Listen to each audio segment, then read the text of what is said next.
रुख कर लेते न्यूज एंकर सलमा की हत्या के आरोप में 2 गिरफ्तारियां हुई हैं। हत्या के आरोप में जिम संचालक और उसका साथी गिरफ्तार किया गया है।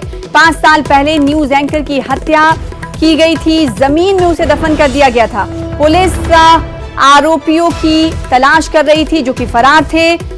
कुसमुंडा पुलिस जल्द करेगी पूरे मामले का पर्दाफाश। जी हां, इस वक्त की बड़ी खबर आपको दे रहे हैं। न्यूज एंकर सलमा की हत्या के मामले से जुड़ा हुआ पूरा ये वाकया है जिसमें 2 गिरफ्तारी अमल में लाई गई है। पुलिस फरार आरोपियों की तलाश में जुटी थी और पूरा ये जो घटना है उसको लेकर तफसील से जानकारी पुलिस की तरफ से दी जाएगी। हमारे साथ अब्दुल असलम इस खबर पर ज्यादा जानकारी के साथ जुड़ रहे हैं। 2 गिरफ्तारियां हुई हैं, ये दोनों गिरफ्तारी के हवाले से जानकारी असलम मिल पाई है। इसके अलावा पुलिस क्या कुछ कह रही, कहा जा रहा है कि पूरे मामले का पर्दाफाश पुलिस करने वाली है। इस हवाले से जानकारी मिल पाई है कि पुलिस क्या कुछ मजीद जानकारी देगी और कब तक?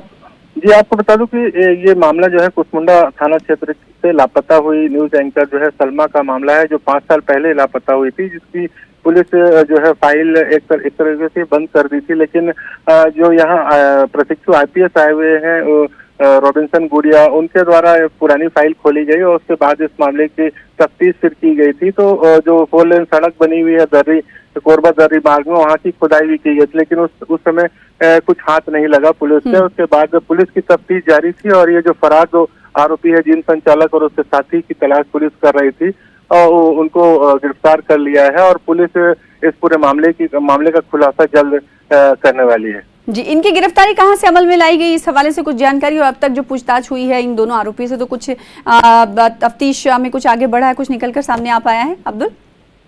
जी, पुलिस जो है उनके मोबाइल लोकेशन के आधार पर उनको ट्रैकिंग कर रही थी और लगातार इस पर अलग अलग टीम जो है वो जांच पड़ताल कर रही थी और उसके आधार पर मोबाइल लोकेशन के आधार पर पुलिस ने इन दोनों को दबोचा है और इनसे पूछताछ जो है वो अभी फिलहाल की जा रही है। ठीक है, तो पूरे मामले की तहकीकात जारी है, कहा जा सकता है पुलिस इस पूरे मामले की जानकारी देगी। बहुत शुक्रिया अब्दुल असलम हमारे साथ जुड़ने के लिए, इस खबर पर ज्यादा जानकारी देने के। आगे बढ़ेंगे, बिलासपुर से खबर आ रही है जिसका रुख कर लेते हैं। अवैध खनन ने ले फिर है 2 मासूमों की जान। जी हां, 2 मासूमों की जान अवैध खनन ने ली है। मुरुम खानदान में डूबने से 2 बच्चों की मौत हो गई है। सरकंडा थाना क्षेत्र के बहतराई बिजौर की एक घटना बताई जा रही है। 2 बच्चों की मौत से गांव में मातम पसरा हुआ है। आपको बता दें कि 17 जुलाई को भी अरपा में अवैध खनन से 3 लोगों की जान गई थी। नदी में बने गड्ढे में डूबने से उस घटना में 3 बहनों की मौत हुई थी। तो एक बार फिर से इस मौत का कारण बना है अवैध खनन। बिलासपुर से आपको खबर दे रहे हैं, नदी में बने गड्ढे में डूबने से इससे पहले 3 बहनों की मौत हुई थी और अब बिलासपुर से खबर है कि अवैध खनन ने फिर 2 मासूमों की जान ली।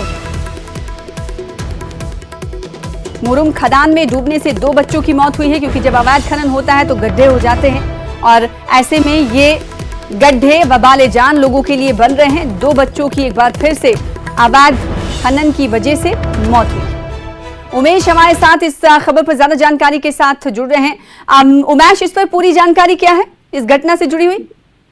देखिए, सरकंडा थाना क्षेत्र के बिजौर जो क्षेत्र है वहां पर अवैध मुरुम खदान है, जहां पर 2 बच्चों की मौत हुई है, डूबने से मौत हुई है। ये कल देर शाम बच्चे यहाँ घर से ये कहकर निकले थे कि वो घूमने जा रहे हैं, जहां पर वो दोनों बच्चे पानी में गहराई पे चले गए और जिससे उनकी मौत हो गई। आपको बता दूं कि ये पहली घटना नहीं है बिलासपुर में अवैध उत्खनन के जरिए जो खोदे गए गड्ढे में डूबने से लोगों की मौत की। इससे पहले भी 17 जुलाई को एक घटना हुई थी जिसमें 3 सगी बहनों की मौत हुई थी।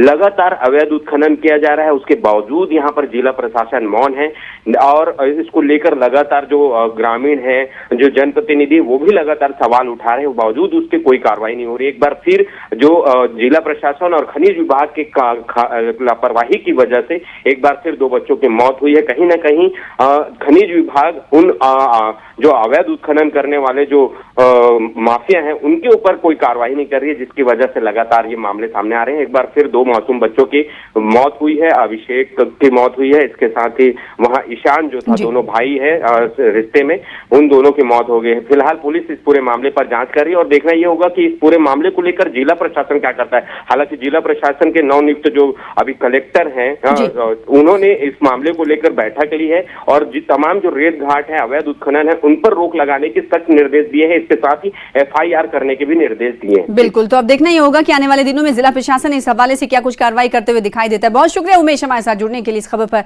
ज्यादा जानकारी देने के लिए। फिलहाल आगे बढ़ लेते हैं, इंदौर से बड़ी खबर आ रही है। कनाडिया पुलिस को सफलता मिली है बड़ी। परिवार पर हमला करने वाले 4 बदमाश गिरफ्तार किए गए हैं। आरोपियों से 2 कार और हत्या में शामिल चाकू बरामद किया गया है। ओवरटेक के विवाद में यह हत्या हुई थी। घायल दीपक की इलाज के दौरान मौत हुई थी। शनिवार देर रात परिवार पर नशे में धुत बदमाशों ने हमला कर दिया था। आपको बता दें कि 2 सगे भाई गंभीर रूप से इस हमले में घायल हो गए थे। दीपक सौंधिया की मौत हो गई थी। बड़े भाई राजकुमार की हालत नाजुक है। शनिवार रात को परिवार भोपाल से महू जा रहा था और ओवरटेक करने की मामूली बात पर नशे में धुत बदमाशों ने परिवार पर हमला कर दिया। कार से बाहर निकलते ही ताबड़तोड़ चाकू मारकर दोनों भाइयों को घायल कर दिया था। और हमारे साथ इस खबर पर जुड़ रहे हैं हमारे साथी इंदौर से मिथिलेश। पुलिस को बड़ी सफलता मिली है। मिथिलेश, पुलिस इस पूरे मामले पर क्या कुछ अब कह रही है? कितने आरोपी और इस पूरी घटना के हैं जिन्हें तलाश कर रही है पुलिस?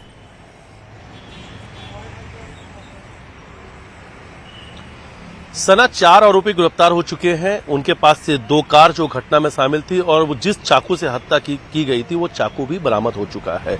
लेकिन एक वीडियो भी सामने आया है, आप उसमें देख सकते हैं कि कुछ लोगों के द्वारा कार के अंदर से वो वीडियो बनाया जा रहा है जब विवाद हो रहा था।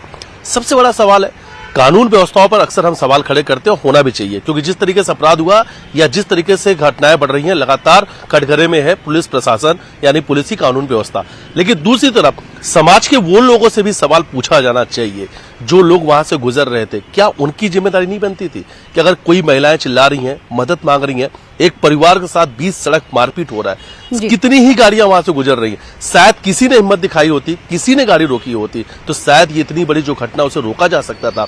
सबसे बड़ी बात है कि इसमें दीपक की जिनकी मौत हुई है उनसे जुड़ी भी बड़ी जानकारी सामने आ रही कि ये परिवार दीपक की शादी करा के अपने घर महू लौट रहा था और उस वक्त वो हादसे का शिकार हो गया और जिसमें दीपक की जान चली गई। और गाड़ी के अंदर जो अभी तक बड़ी जानकारी सामने आ रही कि गाड़ी के अंदर उनकी जो पत्नी है यानी जो नई नवेली दुल्हन है वो भी गाड़ी के अंदर मौजूद थी। उनके साथ भी उस जो दूसरा जो पक्ष है जिसने हत्या को अंजाम दिया उसमें जो युवतियां भी शामिल थी उनके द्वारा उनके साथ भी मारपीट की गई है। यानी 20 सड़क सब कुछ होता रहा। पुलिस की बड़ी सफलता मानी जा सकती है। 4 आरोपी 4 बदमाश जो है गिरफ्तार कर लिए गए हैं। अब देखना ही होगा कि पुलिस इस हवाले से क्या कुछ कदम उठाती। बहुत शुक्रिया हमारे साथ जुड़ने के लिए। भिंड से बड़ी खबर आ रही है जिसका रुख कर लेते हैं। दबंगों के हौसले बुलंद दिखाई दे रहे हैं। किराना व्यापारी के साथ डंडों से जमकर दबंगों ने मारपीट की है। दुकान में तोड़फोड़ की गई है।